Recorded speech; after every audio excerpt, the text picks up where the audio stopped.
So the courtroom got real tense real quick when Yella Beezy broke down in tears after the judge hit him with that sentence. The courtroom was ice cold, but the energy was suffocating. Yella looked nothing like the flexed out persona fans are used to seeing online. No heavy chains, no cocky attitude, just a man staring down some of the most serious charges in Texas, capital M. As y'all know, the prosecutors claim that Beezy orchestrated the hit on MO3 and hired a goon squad to do it. One of the dudes involved goes by the name Q and White. In court, the state presented heavy evidence, including security footage believed to be linked to the shooting, and witness testimony suggesting Beezy had been involved in conversations about paying for the killing. To make matters worse, it was revealed that Beezy withdrew $40,000 in cash shortly after Mo3's death. Prosecutors think this may have been nothing but blood money. During the March 27th bond hearing, Beezy's demeanor changed. According to insiders close to the courtroom, he seemed noticeably emotional, with visible signs of distress. While the media didn't capture full-blown tears, those in attendance described a moment where the weight of the situation appeared to break through his composure. He kept his head down, wiped his face multiple times, and looked overwhelmed as the judge addressed the court.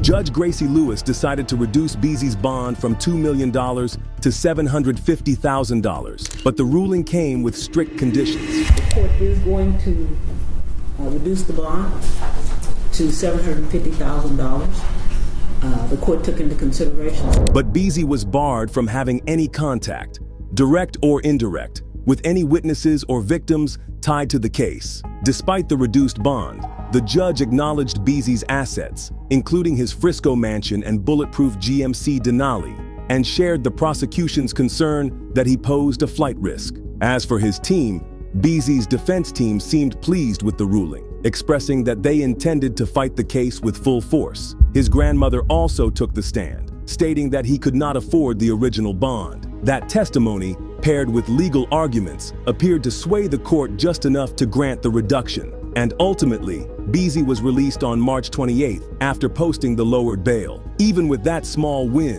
the overall case remained stacked against him. Prosecutors laid out a timeline that tied together the alleged payment, the withdrawal, and the murder itself. It all smelled of planned action. In the courtroom, the mood was far from victorious. Observers noted how different Beezy looked under pressure, less like a charting rapper and more like someone watching the walls close in. There was a certain heaviness in his body language, especially once the prosecution laid out the surveillance clips and witness statements. With no trial date set yet, the case is far from over. The DA's office has made it clear they aren't treating this as just another rapper drama. They're pursuing this like a high-profile organized crime case. If the link between the cash withdrawal and MO3 holds up in court, the outcome could be devastating for Beezy. This courtroom hearing might have just been a step in the legal process, but for Beezy, it marked a major turning point. Whether the emotional response was rooted in guilt, stress, or the pressure of possibly losing everything, only he knows. But the courtroom saw a different side of him that day, one far removed from the music videos and social media flexing. What do you think of Beezy and the fact that he looked broken in court? Is he toast? Let us know about it. Kevin Gates is going viral for revealing why LeBron James should have married a white woman, and LeBron is totally not having it. And they was like, why not? Why you wouldn't want to play? I say, because I don't like the way Savannah look at LeBron.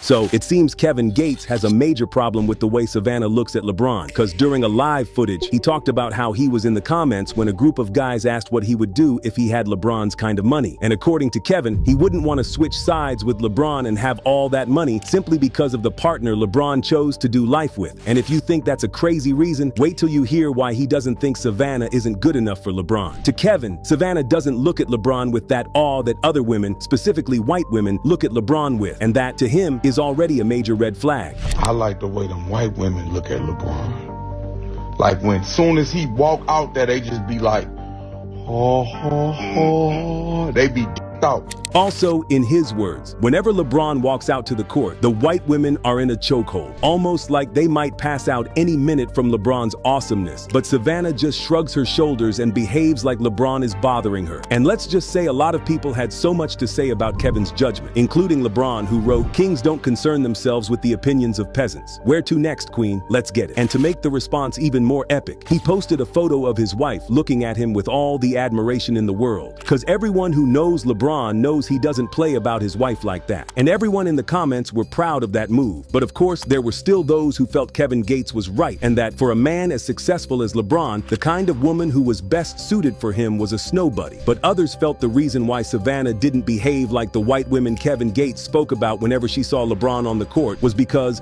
unlike the others, she's his wife, and not some random fan drooling over a man who, for the record, is her husband. And others believed that the best thing LeBron should have done was ignore Kevin Gates, as they found it particularly telling that LeBron claimed he was a king who didn't have time to be bothered by peasants, yet found the time of day to send a response, which definitely showed that he was concerned. And guys, other people felt Kevin Gates was just being weird, because who the hell finds a problem in the way a wife looks at her husband? Some people even pointed out the fact that Kevin wasn't supposed to even have an opinion about LeBron's wife or his relationship, because Kevin himself had a failed marriage, and now it just looks like he wants to destroy LeBron's happy marriage.